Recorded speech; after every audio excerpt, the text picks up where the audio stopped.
Hello, my name is Steve, and I'm going to be reading you a story, and it's called Harold and the Purple Crayon by Crockett Johnson. Are you ready? Let's go.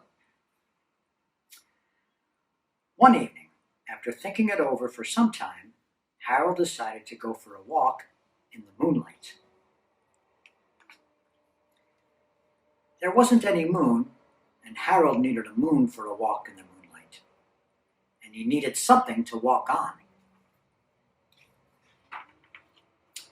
He made a long straight path so he wouldn't get lost, and he set off on his walk, taking his big purple crayon with him. But he didn't seem to be getting anywhere on the long straight path, so he left the path for a shortcut across a field, and the moon went with him.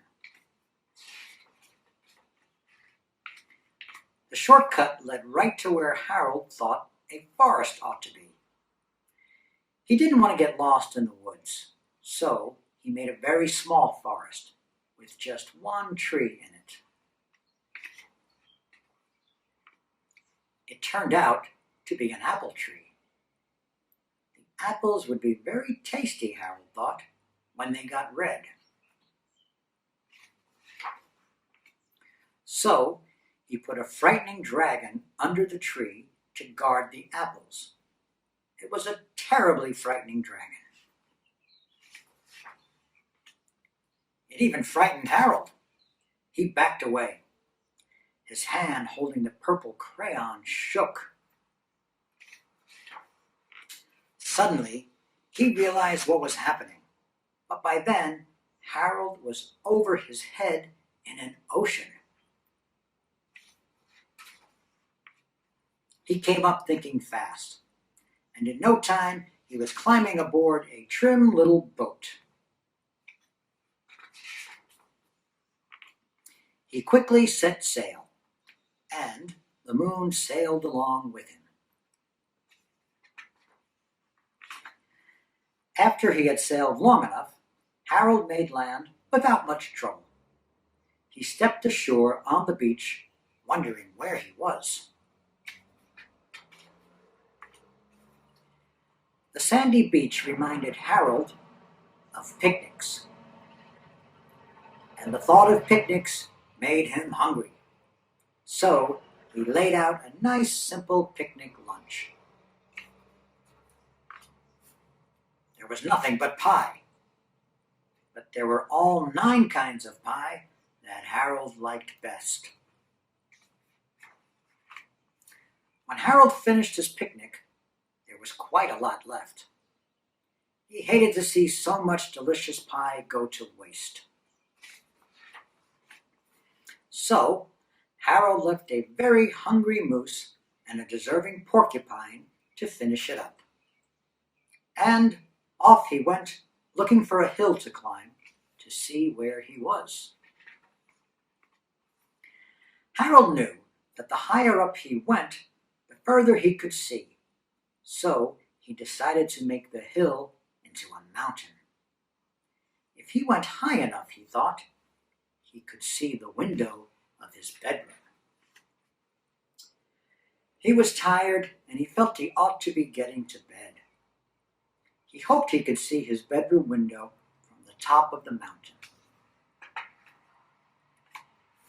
But as he looked down over the other side, he slipped, and there wasn't any other side of the mountain. He was falling in thin air.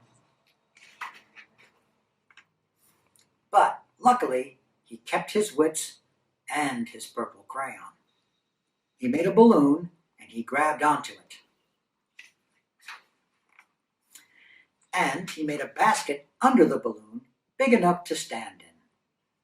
He had a fine view from the balloon, but he couldn't see his window. He couldn't even see a house. So he made a house with windows, and he landed the balloon on the grass in the front yard. None of the windows was his window. He tried to think where his window ought to be. He made some more windows. He made a big building full of windows. He made lots of buildings full of windows. He made a whole city full of windows. But none of the windows was his window. He couldn't think where it might be.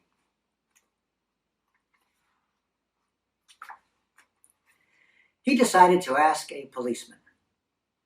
The policeman pointed the way Harold was going anyway, but Harold thanked him. And he walked along with the moon, wishing he was in his room and in bed. Then, suddenly, Harold remembered. He remembered where his bedroom window was when there was a moon.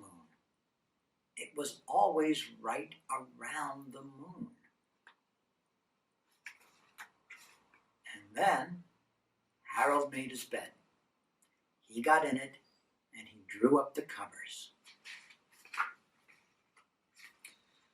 The purple crayon dropped on the floor and Harold dropped off to sleep.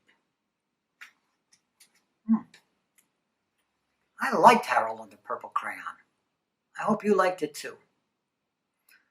All right now. Good night.